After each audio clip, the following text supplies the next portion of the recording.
वंदे देवम उमापतिम सुरगुरुम वंदे जगत्कारणम वंदे पन्नाभूषणम मृगधरम वंदे पशूनां पतिम वंदे सूर्य शशांक वन्हे नयनम वंदे मुकुंदप्रियम वंदे भक्तजनाश्रम जयवर्धम वंदे शिवम शंकरम। बोलो शंकर भगवान की जय। श्री शिव महापुराण रुद्र संहिता पार्वती खंड। नारद जी बोले, हे ब्रह्मन, सती ने पर्वत की कन्या होकर कैसे तप कर शिव जी को प्राप्त किया वह सुनाइए। ब्रह्मा जी बोले, हे मुनि, जब सती ने दक्ष के यज्ञ में अपना शीर छोड़ दिया तब उन्होंने हिमाचल के घर जन्म लेने का विचार किया, क्योंकि शिवलोक में स्थित मैना ने सती देवी के लिए आराधन किया था। समय आने पर वही देवी अपना वह शीर त्याग मैना की पुत्री बन गई। तब इस जन्म में उन सती देवी का नाम पार्वती हुआ और उन्होंने नारद जी का उपदेश ग्रहण कर अत्यंत कठिन तप कर शिव जी को प्राप्त किया। नारद जी बोले, हे ब्रह्मन, अब उसी मैना की उत्पत्ति, विवाह और चरित्र मुझे सुनाइए। यह मैना धन्य थी कि जिनकी सती पुत्री हुई। ब्रह्मा जी बोले, हे नारद, अब तुम पार्वती की आज्ञा का वह परम चरित्र सुनो जो बड़ा ही भक्तिवर्धक है। उत्तर दिशा में हिमाचल नामक वह एक महान राजा था, जो कि अपने श्रेष्ठ पर्वत की सब समृद्धियों से युक्त और बड़ा ही तेजस्वी था। उस पर्वत का बड़ा ही दिव्य रूप है, जो सर्वांग सुंदर विष्णु का रूप, संतों का प्रिय शैलराज के नाम से प्रसिद्ध है। वह हिमालय भी कहा जाता है।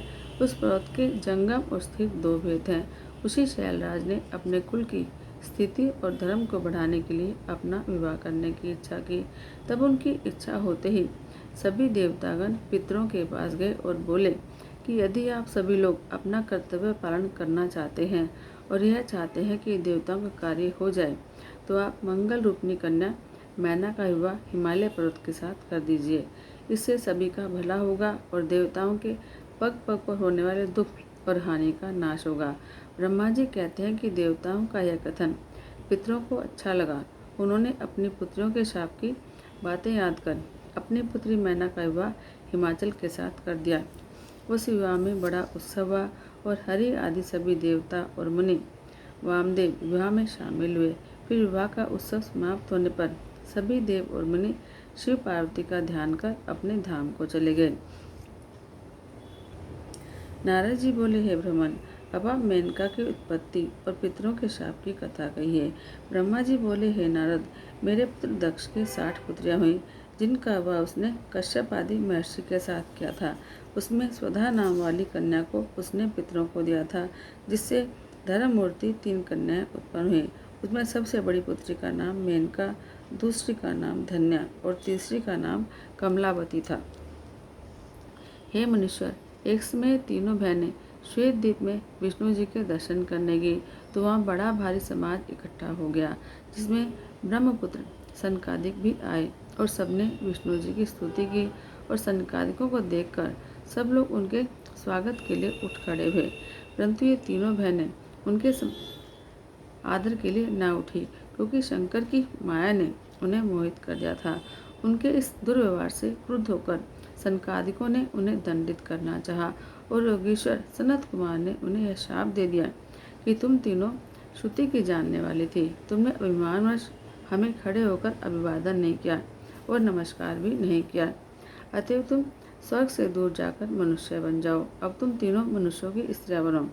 ब्रह्मा जी कहते हैं कि उन तीनों साधी बहनों ने चकित होकर ऋषि का वचन सुना और सिर झुकाकर उनके चरणों पर गिरती हुई बोली, हे मुनिवर्य, इस समय प्रसन्न हो जाइए, हम लोग मूढ़ हैं, इसी से हमने आपको प्रणाम नहीं किया। हे मामुने, इसमें आपका कोई दोष नहीं है, अतएव ऐसी कृपा कीजिए कि जिसमें हम स्वयं को स्वर्ग पुनः प्राप्त दिला सके। शिव जी की माया, वह माया सनत कुमार पर चढ़ गई। अब वे उनके शाप के उद्धार की बात करने लगे। उन्होंने कहा कि हे पितरों की कन्याओं, अब तुम प्रसन्न होकर मेरे वचनों को सुनो कि जिस प्रकार तुम्हें हमेशा सुख प्राप्त होगा। हिमालय का पर्वत जो है वो हिम का आधार है। यह ज्येष्ठा उसकी कामनी होगी और इसको पार्वती नाम की एक कन्या प्राप्त होगी, और यह दूसरी कन्या धन्य है, जो कि महायोगिनी जनक की पत्नी होंगी, और जिस महायोगिनी के यहाँ महालक्ष्मी सीता होकर उत्पन्न होंगी, और कमलावती ऋषभान की पत्नी बनेगी। और इस प्रकार द्वापर के अंत में यही उनकी प्रिय पुत्री श्री राधा के नाम से प्रकट होंगी। मेनका को पार्वती जी का वर प्राप्त होगा और वह कैलाश तक जाएंगी और धन्या जनक वंश में सीता को उत्पन्न कर शीर ध्वज के मिलने पर बैकुंठ तक जाएंगी। कमलावती वृषभान को प्राप्त हो उनके साथ कौतुक क्रीड़ा द्वारा राधा के साथ जीवन मुक्त गोलोक तक जाएंगी, इसमें संदेह नहीं। भला बिना विपत्ति उठाए कहीं किसी की महिमा होती है? अच्छे कर्म करने वालों का दुख दूर हो जाने पर उन्हें दुर्लभ सुख मिलता है। तुम पितरों की कन्या हो, इसलिए तुम्हें स्वर्ग का विलास ही चाहिए। इसलिए जब तुम विष्णु जी के दर्शन करोगी तो तुम्हारा कल्याण होगा। तुम शिव जी में भक्ति करने वाली हो, इससे तुम धन्य हो, मान्य हो और पूज्य हो।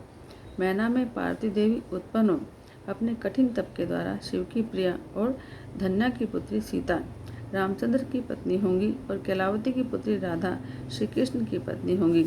ऐसा कह मुनिराज अंतर्ध्यान हो गए और वे तीनों बहनों भी सुखी हो अपने धाम को चली गई। बोलो शंकर भगवान की जय।